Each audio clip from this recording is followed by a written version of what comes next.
ಪರಲೋಕದವುಗಳ ಕಡೆಗೆ ನೋಡುವಂತೆ ನಿಮ್ಮ ಆತ್ಮವನ್ನು ವಾಕ್ಯದಲ್ಲಿ ಬಲಪಡಿಸುವ ಅನುದಿನದ ಧ್ಯಾನ.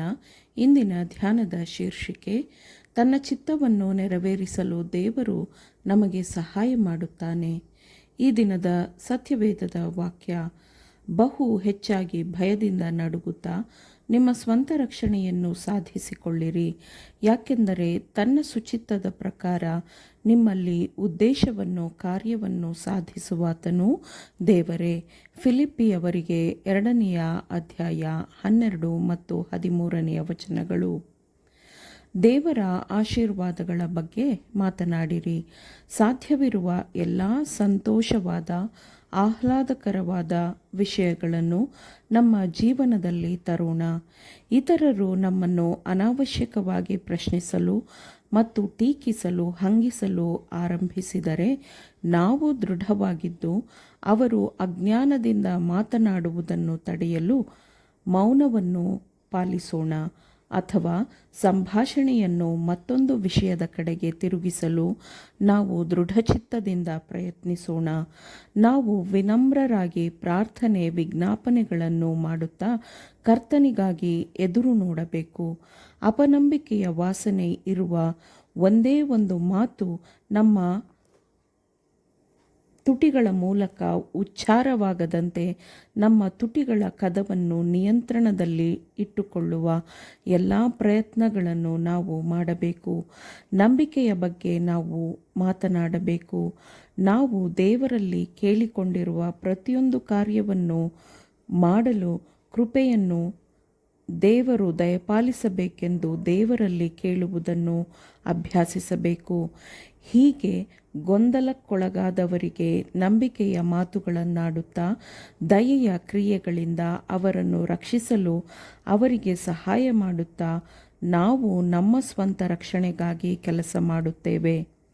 ಮಾಡಬೇಕಾಗಿರುವ ಕೆಲಸವನ್ನು ಮಾಡಿ ಮುಗಿಸಲು ಅನಂತನಾಗಿರುವವನೊಂದಿಗೆ ಅನಂತವಾಗಿಲ್ಲದವರು ಒಂದಾಗಬೇಕು. ಬಲ, ಉಲ್ಲಾಸ, ಸಂತೋಷ, ಆಹ್ಲಾದತೆ ಇವೆಲ್ಲವನ್ನು ಕೊಡಲು ದೇವರು ತನ್ನನ್ನು ತಾನೇ ವಾಗ್ದಾನ ಮಾಡಿದ್ದಾನೆ.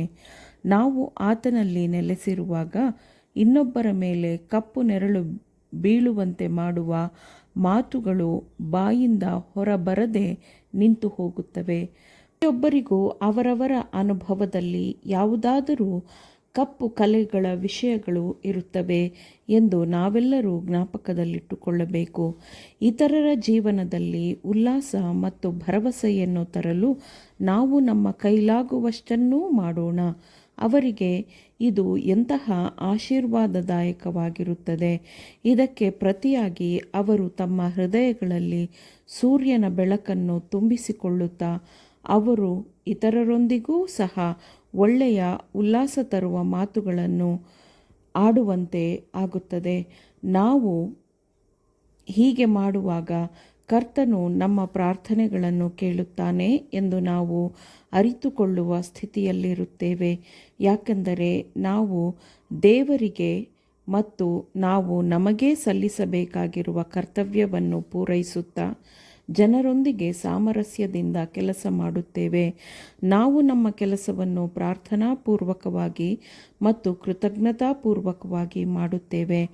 ಆದರೆ ಬೇಡಿಕೊಳ್ಳಿರಿ, ನಿಮಗೆ ದೊರೆಯುವುದು, ಹುಡುಕಿರಿ, ನಿಮಗೆ ಸಿಕ್ಕುವುದು, ತಟ್ಟಿರಿ, ನಿಮಗೆ ತೆರೆಯುವುದು ಎಂಬ ವಾಗ್ದಾನವನ್ನು ನಾವು ನಂಬಿಕೆಯಿಂದ ಆಗ ಹೇಳಿಕೊಳ್ಳುತ್ತೇವೆ.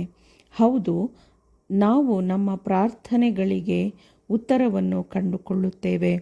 ನಾವು ನಿರೀಕ್ಷಿಸುವುದಕ್ಕಿಂತಲೂ ಹೆಚ್ಚು ಉನ್ನತವಾದವುಗಳನ್ನು ದೇವರು ನಮಗೆ ಮಾಡುತ್ತಾನೆ. ಆಗ ನಾವು ದೇವರಿಗೆ ಎಂತಹ ಅಮೂಲ್ಯವಾದ ಸಾಕ್ಷಿಗಳಾಗಿರಬೇಕು ಎಂಬುದನ್ನು ಅದು ತೋರಿಸುತ್ತದೆ ಮತ್ತು ಆತನ ವಾಕ್ಯದ ಸತ್ಯಕ್ಕೆ ನಾವು ಎಂತಹ ಗೌರವವನ್ನು ತೋರಬೇಕು ಎಂದು ತೋರಿಸುತ್ತದೆ. ನಾನು ಯೆಹೋವನಿಗೋಸ್ಕರ ನಿರೀಕ್ಷಿಸಿಯೇ ನಿರೀಕ್ಷಿಸಿದೆನು. ಆತನು ನನ್ನ ಮೊರೆಗೆ ಕಿವಿಗೊಟ್ಟು ಲಕ್ಷಿಸಿದನು. ನನ್ನನ್ನು ನಾಶನದ ಗುಂಡಿಯೊಳಗಿಂದ ಎತ್ತಿದನು. ಕೆಸರಿನೊಳಗಿಂದ ನನ್ನನ್ನು ತೆಗೆದು ಬಂಡೆಯ ಮೇಲೆ ನಿಲ್ಲಿಸಿ ನಾನು ದೃಢವಾಗಿ ಹೆಜ್ಜೆ ಇಡುವಂತೆ ಮಾಡಿದನು. ಆತನು ನನ್ನ ಬಾಯಲ್ಲಿ ನೂತನ ಕೀರ್ತನೆಯನ್ನು ಹುಟ್ಟಿಸಿದ್ದಾನೆ. ಅದು ನಮ್ಮ ದೇವರ ಸ್ತೋತ್ರವೇ. ಆತನ ಮಹತ್ಕಾರ್ಯಗಳನ್ನು ನೋಡಿದ ಅನೇಕರು ಭಯಭಕ್ತಿಯುಳ್ಳವರಾಗಿ ಯೆಹೋವನಲ್ಲಿ ನಂಬಿಕೆ ಇಡುವರು. ಅವನು ಅಹಂಕಾರಿಗಳಲ್ಲಿಯೂ ಸುಳ್ಳನ್ನು ಹಿಂಬಾಲಿಸುವುದರಲ್ಲಿಯೂ ಸೇರದೆ ಯೆಹೋವನನ್ನೇ ನಂಬುತ್ತಾನೋ ಅವನೇ ಧನ್ಯನು ಎಂಬುದಾಗಿ ಹೇಳಲು ನಾವು ಶಕ್ತರಾಗಿರುತ್ತೇವೆ. ಆಮೇನ್.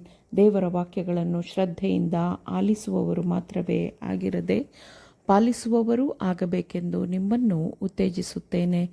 ಪರಿಶುದ್ಧಾತ್ಮನ ಸಹಾಯದಿಂದ ಆಲಿಸಿದ ನಿಮ್ಮೆಲ್ಲರಿಗೂ ಧನ್ಯವಾದಗಳು. ಮತ್ತೆ ದೈನಂದಿನ ಧ್ಯಾನಕ್ಕಾಗಿ ನಾಳೆ ಸಂಧಿಸೋಣ.